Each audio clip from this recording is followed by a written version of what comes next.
America has lost one of its greatest storytellers. Rob Reiner, tragically taken alongside his wife Michelle, left a mark on television, film, and pop culture so deep that most of us don't even realize how much of what we quote, watch, and love began with him. His career stretched across 5 decades, reinvented genres, and produced classics that shaped generations. This is the remarkable legacy of Rob Reiner you may not know.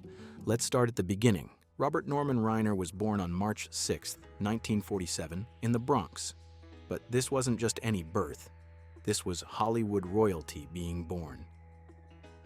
His father was Carl Reiner, already a comedy legend by the time Rob arrived. Carl had worked with Sid Caesar on Your Show of Shows, one of the most important variety programs in television history. His mother, Estelle Reiner, was a singer and actress who would later deliver one of cinema's most memorable lines in her son's film, When Harry Met Sally. I'll have what she's having. Growing up in this environment meant Rob was surrounded by comedy giants from day one. Mel Brooks, Neil Simon, and other entertainment legends were regular visitors to the Reiner household. For most kids, this would be overwhelming. For Rob, it was just another weekday. But it also created enormous pressure. How do you step out from the shadow of one of television's greatest minds? How do you prove you're not just riding your father's coattails? Rob's answer would come, but not immediately. First, he had to find his own path. Throughout the late 60s, Rob took small acting roles, bit parts in Batman, That Girl, The Andy Griffith Show, and The Beverly Hillbillies. These weren't glamorous roles. These were the kind of parts thousands of struggling actors take, hoping for their big break. He also wrote for TV shows, most notably The Smothers Brothers Comedy Hour in 1968 and 1969. The Smothers Brothers were constantly battling CBS censors over Vietnam War content and political satire. This was Rob's introduction to how entertainment could challenge the status quo. But it was 1970 when everything changed for Rob. Norman Lear was adapting a British sitcom called Till Death Do Us Part for American television. The show would become all in the family, and it needed someone to play Michael Stivic, the liberal, college-educated hippie son-in-law to Carol O'Connor's bigoted, working-class Archie Bunker.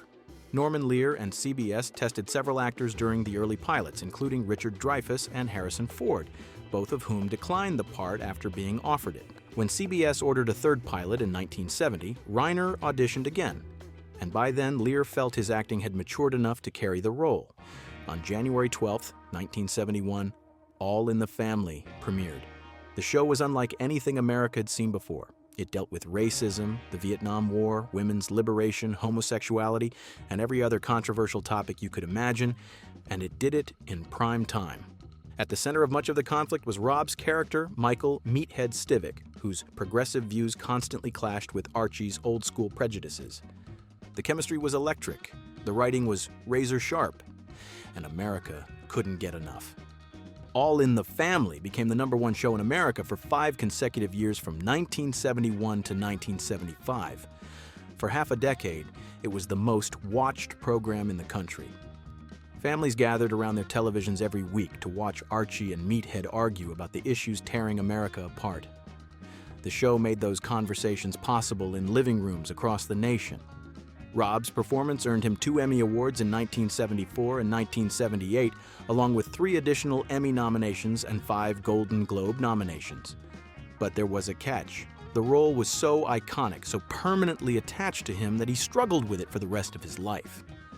He once said, "I could win the Nobel Prize, and they'd write, 'Meathead wins the Nobel Prize.'"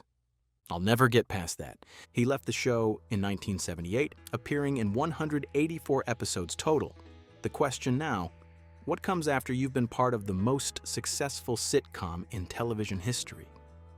As it turns out, we were about to witness one of the most generational runs in Hollywood history. See, Rob wasn't just an actor, he was a storyteller. As I mentioned, he got his start writing for the Smothers Brothers.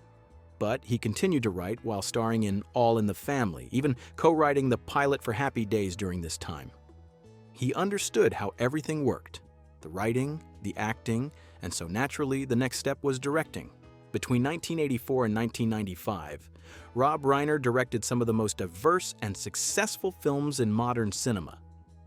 Let's break down this incredible streak. In 1984, Rob made his directorial debut with This Is Spinal Tap.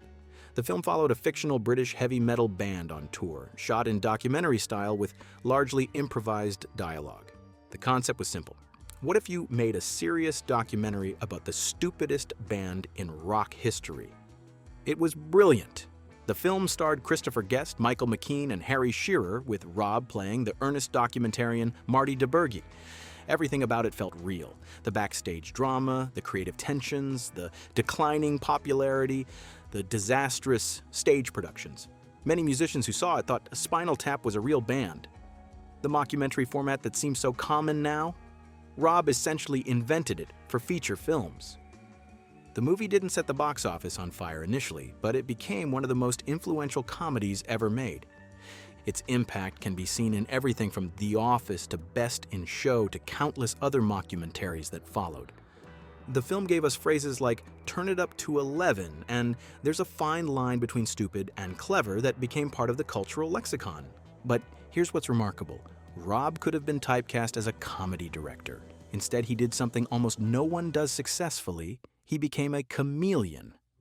In 1985, he directed The Sure Thing, a romantic comedy starring John Cusack with early appearances by future stars Tim Robbins and Anthony Edwards that established Rob could work with young actors and create genuine emotion alongside laughs. In 1986, he directed Stand By Me, a coming-of-age drama adapted from Stephen King's novella The Body. The film, featuring River Phoenix, Will Wheaton, Corey Feldman, and Jerry O'Connell as four boys searching for a dead body, ended up being the favorite of all Rob's films because it was the first time he proved he wasn't just mimicking his father's style. "My father had trafficked in satire most of his life," he explained at San Diego Comic-Con. "This was something that came from my heart." The film was nominated for an Academy Award for Best Adapted Screenplay. Rob was nominated for Best Director by the Directors Guild of America, the Golden Globes, and the Independent Spirit Awards. Somehow, he missed the Oscar nomination for Best Director, a snub that still baffles people today. Then came 1987's The Princess Bride, a fairy tale adventure that was, according to Rob himself, nearly impossible to market. "When it came time for the movie's release, no one had any idea of how to sell it," he wrote. Was it a romance, a comedy, an action film, a fantasy? Yes, it was all of those things perfectly balanced. The film featured Cary Elwes, Robin Wright, Mandy Patinkin, and a breakthrough performance by Andre the Giant. It bombed initially at the box office. Then something remarkable happened. People discovered it on video, and it became one of the most quoted films of all time.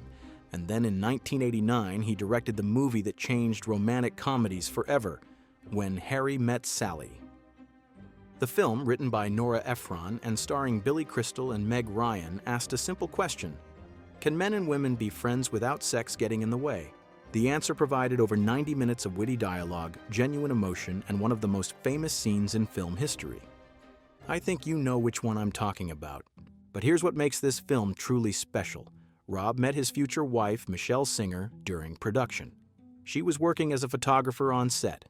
Rob had planned for Harry and Sally to part ways at the end, a bittersweet ending reflecting his own cynicism about love after his divorce from Penny Marshall. Then he fell in love with Michelle, and he changed the ending. Harry declares his love for Sally at a New Year's Eve party, and they get married. The film was nominated for Best Original Screenplay at the Academy Awards and earned Rob nominations for Best Director from the Golden Globes and the Directors Guild of America. It grossed over $92 million and set the template that romantic comedies still follow today. He followed that triumph with another Stephen King adaptation, Misery. This psychological horror thriller starred James Caan as a writer held captive by Kathy Bates as his #1 fan. Rob's direction was restrained, letting the performances breathe. Bates delivered one of the most chilling performances in cinema history and won the Academy Award for Best Actress. This was Rob proving he could do horror, he could do tension, he could make audiences squirm in their seats. The versatility was astounding. Then came one of the most quoted movies of all time, 1992's A Few Good Men. Written by Aaron Sorkin and starring Tom Cruise, Demi Moore, Kevin Bacon, and Jack Nicholson, this military courtroom drama gave us one of the most iconic exchanges in film history. I want the truth. You can't handle the truth. The film was nominated for 4 Academy Awards, including Best Picture, Rob's only Oscar nomination as a producer. It grossed $243 million worldwide, making it the highest-grossing film of Rob's career. The Directors Guild of America nominated him for Best Director. The Golden Globes nominated him for Best Director. Somehow, again, he missed the Oscar nomination for Best Director. His 4th Golden Globe nomination would come for his next film, 1995's The American President, a romantic comedy drama about a widowed president falling for a lobbyist starring Hollywood heavyweights Michael Douglas and Annette Bening.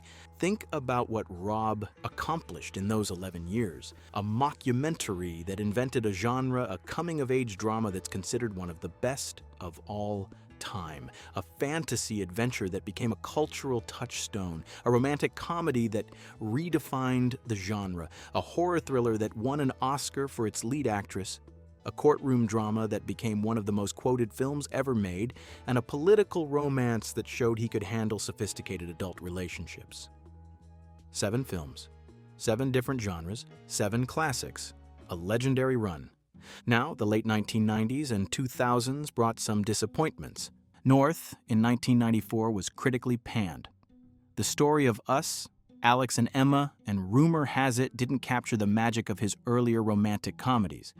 But Rob was far from done. In 2007, he directed The Bucket List, starring Jack Nicholson and Morgan Freeman as 2 terminally ill men fulfilling their life's wishes. This was another commercial success, grossing over $175 million worldwide. In 2015, he made Being Charlie, a deeply personal drama about a young man struggling with addiction. It was co-written by his son Nick and reflected the family's own struggles. In a 2016 interview, Rob said the film was rooted in autobiography, dealing with issues that had affected his family directly. Sadly, the weight of this film is much heavier now for obvious reasons. Most recently, Rob completed Spinal Tap 2: The End Continues, released in September 2025. This was a full circle moment. He returned to the characters that launched his directing career, proving he still had the touch for comedy. His final appearance was in 4 episodes of The Bear in 2025, showing he never lost his love for acting. All told, Rob won 2 Emmy Awards, received 4 Golden Globe nominations for Best Director, and received 3 Directors Guild of America nominations for Best Director. His films were nominated for numerous Academy Awards. A Few Good Men received 4 Oscar nominations, including Best Picture. Misery won Kathy Bates her Oscar. Stand By Me was nominated for Best Adapted Screenplay. When Harry Met Sally was nominated for Best Original Screenplay. The one glaring omission, Rob himself never won an Oscar and was only nominated once as a producer for Best Picture for A Few Good Men. Looking back, it's perhaps one of the greatest injustices in Academy Award history. But awards aren't everything. Rob's real recognition came from audiences who loved his films and from fellow filmmakers and actors who were inspired by his work. When news of Rob's death spread, the tributes poured in from across the entertainment industry. These weren't just polite condolences. These were expressions of genuine grief from people whose careers and lives he had touched and inspired. Joe Russo, director of some of the biggest Marvel films, wrote, "I can't handle the truth that one of the greatest filmmakers to ever live is gone. We lost one of the few good men." Stephen King, who gave Rob 2 of his best films, simply called him a wonderful friend, political ally, and brilliant filmmaker. Christopher Guest and Jamie Lee Curtis, in a statement, said, "Christopher and I are numb and sad and shocked about the violent, tragic deaths of our dear friends Rob and Michelle." And finally, the family of All in the Family creator Norman Lear released a statement saying, "The Lear family is devastated by the deaths of Rob and Michelle Reiner. Norman often referred to Rob as a son, and their close relationship was extraordinary to us and the world. Norman would have wanted to remind us that Rob and Michelle spent every breath trying to make this country a better place. Perhaps Rob's greatest legacy is simply this: his films connected generations. Parents showed their children The Princess Bride and Stand By Me.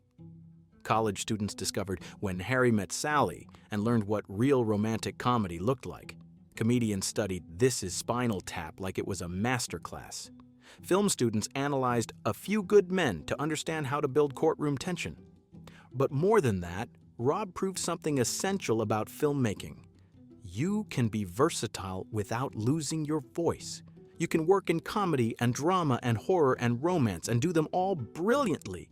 You can tell stories that are simultaneously entertaining and meaningful. You can make people laugh and cry, sometimes in the same scene, and he proved you could step out of your father's shadow and create your own legacy. He showed that Meathead could become one of Hollywood's most respected directors. In Rob Reiner's 78 years, he left behind a legacy that few filmmakers can match. Rest in peace, Rob. Thank you for the movies, and thank you for the memories.